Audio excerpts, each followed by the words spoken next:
Une première à Goma où la police congolaise encadre une manifestation de l'opposition et tout finit à beauté avec de calicots portant les messages, je cite, non à la machine à voter, non aux élections avec les 10 millions d'électeurs fictifs. Les femmes qui ont marché disent l'avoir fait pour les milliers de femmes congolaises qui souffrent à cause de la mauvaise politique actuelle. J'ai marché aujourd'hui pour une cause.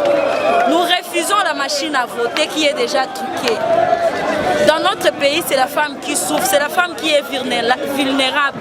Et avec les élections qui viennent, nous risquons encore de nous retrouver délaissés.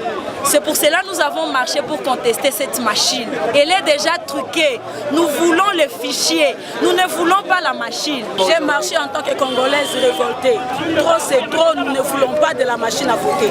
Nous ne savons pas pourquoi Nanga anakaza na les machines alors que si une population pour naikatala. À moins qu'à toi qu'on a quitté une machine. Et les machines, d'abord, il y a un soubassement sur le plan de droit. Ce n'est pas légal. On ne peut pas nous imposer quelque chose qui n'est pas légal. Nous sommes des juristes, nous devons faire appliquer la loi. La machine à voter n'est référencée nulle part dans la loi.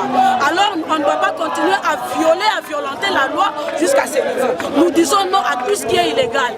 Kabila est illégal, il doit partir. Nanga, sa machine est illégale, on ne veut pas l'utiliser. On va aux élections avec notre manière traditionnelle de vote sur papier. Les mouvements citoyens se sont joints à la manifestation. Les militants de la lutte pour le changement expliquent leur présence dans cette manifestation politique. Nous sommes des citoyens et encore des citoyens conscients.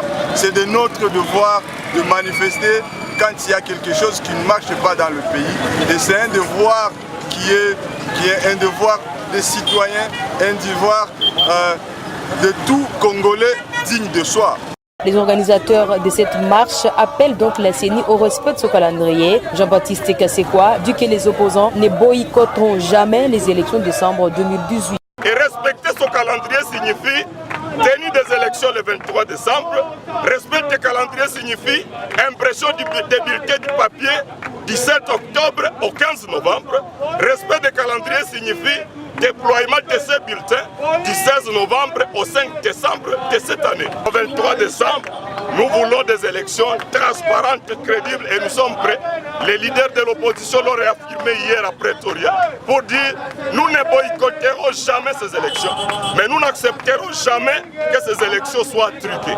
Symboliquement, les manifestants ont incinéré une machine à voter avant les dépôts de leur mémorandum à cette institution d'appui à la démocratie. Madame Lili de la CENI Nord Kivu, qui a réceptionné le mémorandum de l'opposition, dit que cet acte ne change rien. La CENI reçoit toujours des courriers, ce n'est pas le premier courrier qui est reçu à la CENI et ça sera transmis à qui le voit. Ici, nous sommes un secrétariat exécutif et nous allons les transmettre à la CENI à Kinshasa. Ça ne nous inquiète pas, ça ne regarde que ceux-là qui l'ont fait. Et nous continuons à travailler dans le respect de la loi et des procédures.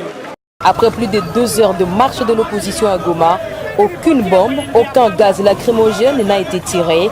Tout s'est passé dans les calmes.